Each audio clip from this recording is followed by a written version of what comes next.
Yo guys, what is good? Welcome back on the Uncle Sharma channel. Good morning to Interisti around the world. I'm sure you guys are feeling nice after yesterday, after that historic quarterfinal qualification from Inter. But today, actually, I didn't get a chance to talk about it in the live stream last night because obviously euphoric, happy, um, and I just kind of forgot. But it shouldn't be forgotten the disgrace of last night in terms of Porto, the management of the event, and the police and everything around it outside of the stadium, of the Inter fans and Porto fans that suffered last night outside the stadium. If you guys don't know, here is the article showed today in Gazzetta dello Sport.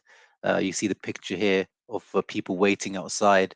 So, yeah, as the title says, respinti più di 1.000 tifosi, which means more than 1,000 fans were, not allowed in. We feel tricked. We feel, scammed. Um, so who, uh, even so, before the game yesterday, already in the build-up, or even the day before, there was talks that Porto on their official channel released a statement saying that unless the traveling Inter fans bought their tickets off the official Inter website or something like that, they wouldn't be allowed to enter the stadium. There was that stuff about, the social media posted it, with the pizza, the guy holding the pizza, the fat pizza guy with the mustache, all that way. That's aside, but there was a bit of tension being created. But yesterday, I read reports that Inter made, some contact with Porto and tried to deal with this, the fan situation, and in the end they did say that, these other fans would also be let in and things like that. The situation was being resolved, but in the end it wasn't. It was not.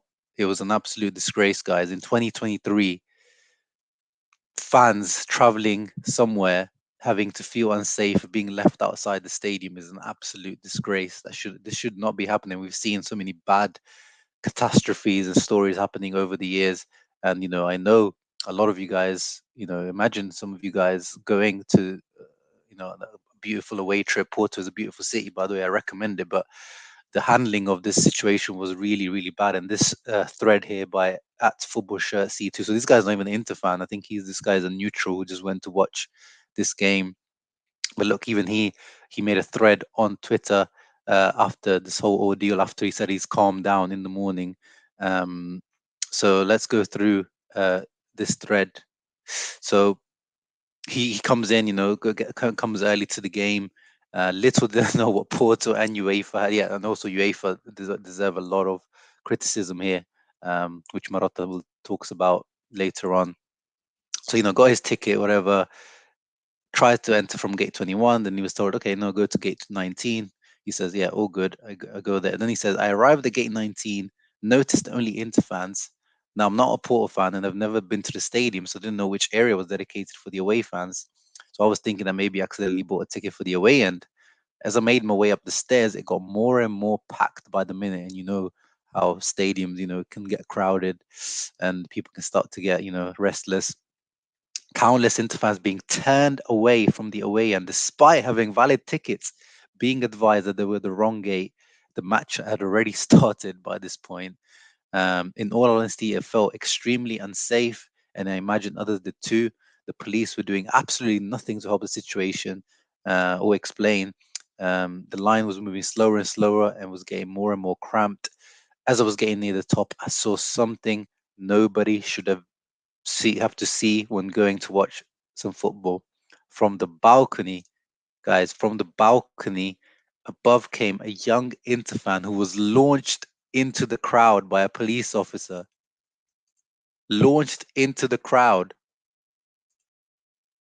Of course, the Inter fans weren't happy with this and started shouting, as you would. If you see a young kid being thrown off a balcony, hopefully he's fine and he was caught and someone going to watch a football match should not fear being thrown from a fucking balcony from a police officer. I mean, the fact that I have to say that is just mental in itself. I'll never forget that moment. Absolutely horrendous.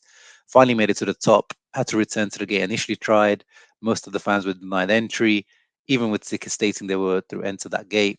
Feeling defeated, I made my way back to gate 21 at this point, 8:40, so 9:40, probably 40 minutes into the game. They were turning almost everyone away from the gate. and they closed the gate at 8:41, shutting out hundreds of Porto fans with valid tickets as well. So this is not just about Inter fans. After all the hassle, as well as hundreds of other fans didn't even get to watch the game. A horror showing organization by Porto slash UEFA. I'm not sure exactly who was at fault, but going off track record, I can take a guess. Um, and yeah, this is where Porto, alongside UEFA, Porto deserves slack because I got chatting to Porto fans who were telling me that Porto had double sold tickets in error, which caused the issue for so many tickets to show invalid. Whether that to be the case or not, the scenes I witnessed today shouldn't be witnessed by any fans. And I 100% agree with Reese, and I'm happy that he was able to share this thread of the experiences of last night. And there's other pictures of the audio here that I can show you guys. Here, Fabrizio Biazin showing, look at this, the lines of fans just waiting to get in. You know, you pay good money. These Champions League tickets get more and more expensive as the round progresses. So you pay the tickets, flights coming from Italy or wherever Inter fans are based all around Europe or the world. Um, Accommodation, just the hassle of getting there. If you have kids, family, even worse, like imagine being in a family, having kids and being in something like that. That is absolutely traumatic for kids. So all around, I don't know who the share of the blame should go to. 50%, 50, was given 50-50 to UEFA and Porto. After the game, Beppe Marotta did say that Inter will be opening a line to speak with UEFA to probably make an official complaint about the handling of this whole situation. Um, Quite rightly, I'm glad that Beppe Marotta said that because Inter did try to sort the situation out before the game, but Porto looked, even before the game, it looked like they were on a path to just create a bit of chaos with Inter. In the end, it also affected their own fans. So I hope no one was hurt.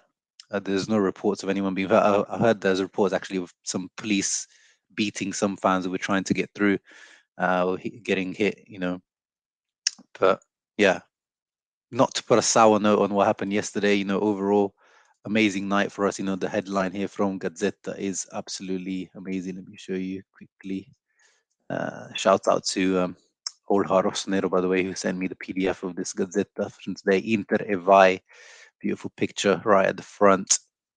Historic, but just needed to point out what happened last night and hope it never happens again. But knowing UEFA, knowing how things work these days, it probably will. But hope you guys enjoyed that. Hope you guys are, understand what happened last night. Leave a thumbs up, subscribe to the channel. Forza Inter.